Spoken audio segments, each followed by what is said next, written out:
I'm like, okay, cool. What does this feel like? A pandemic could not stop this artist from moving to his own beat. I really like the term creative director. Keenan Rush, an East Atlanta native, is known for his intentional artistry. I like this one. I'm in the business of energy because music is sound waves. And if you're in a stadium with 60,000 people and they're all saying the same thing, there's more to that than just you made a dope record. He uses art as a band-aid for life's troubles. Creativity solves problems. COVID-19 being one. I was supposed to be going on a 12-city college tour, and I was really excited about it because I felt like that was a threshold that I had penetrated. With a studio right next to the kitchen, his quarantine led to new inspiration. Yeah.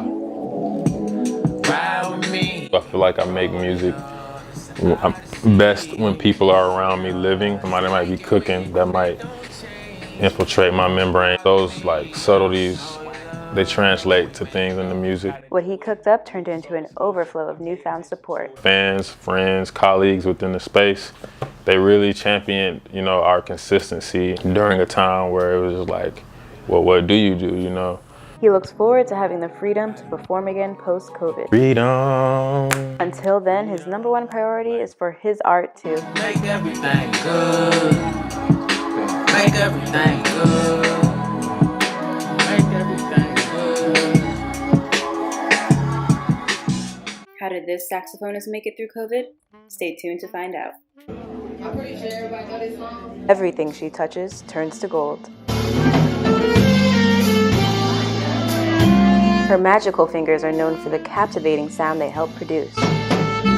Many know her as Kay Calloway. I play the sax. I mostly play woodwind instruments. Her deep connection to the instrument is not by chance. My dad marched at Morris Brown. He played the saxophone, so I was like, I want to play the saxophone like my dad. Do you play with your dad now? Nah, I'm better than him. Not having the most privileged upbringing, she learned to make music with what she had. My first band director, he played saxophone, and I didn't want to just play classical sax. I wanted to play jazz, so everything he would give, I would take home and practice. Training herself, despite her struggles, might be what prepared her to face the unprecedented struggle of 2020. COVID didn't impact me negatively. In fact, it elevated her grind. I developed this thing on Instagram and YouTube called Paula Chronicles with Kay Calloway. It's good, YouTube. It's your fave Kay Calloway on Paula Chronicles. I mostly put saxophone covers on there. She used her downtime to grow this platform with the hopes of reaching millions. What's Paula Chronicles? Who the hell is Kay Calloway? Her YouTube channel led to an increased following and industry connections. A lot of people have been asking me to come to their studio sessions. Her platform has inspired her to keep performing and extend her gifts to other musicians. I want to create a home for musicians. With a credible performance resume, I just did a taping with TV1 Urban Honors, and a strong passion to make a positive impact. God is giving you a lot of things, and He don't want you to just hold it in. Like you gotta give that out to people. This won't be the last time we hear the soulful sounds of Kay Calloway. Up next, we journey through this drummer's life during the pandemic. While some pound the pavement with their shoes, Jonathan lets his hands make the noise. Pretty much everywhere I go, I have a pair of sticks with me. A walking soundtrack that many refer to as J Drum the Rockstar. I picked up a pair of sticks when I was 2. I never put them down. As a kid, he always knew the entertainment industry was where he was destined to be. Music has done it for me.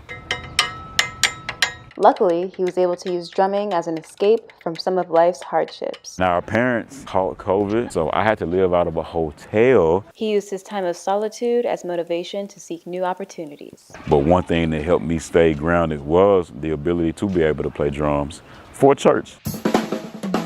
From playing at church to creating his own music, he found new motivation. Although the opinions of his family can sometimes get in the way. I was like, hey bro, did you listen to my song again? What did you think of it? First words out of his mouth were, to be honest bro, I hated it. So he packed up his things and moved to Atlanta. I knew I needed more. This has always been my dream since leaving high school. Through this new journey, he's touched people he never knew he would. At the end of the day, I didn't lose. Everything that happened was just a lesson going forward. I'm Jay Jerome, baby. Rockstar up and Rockstar out. God bless.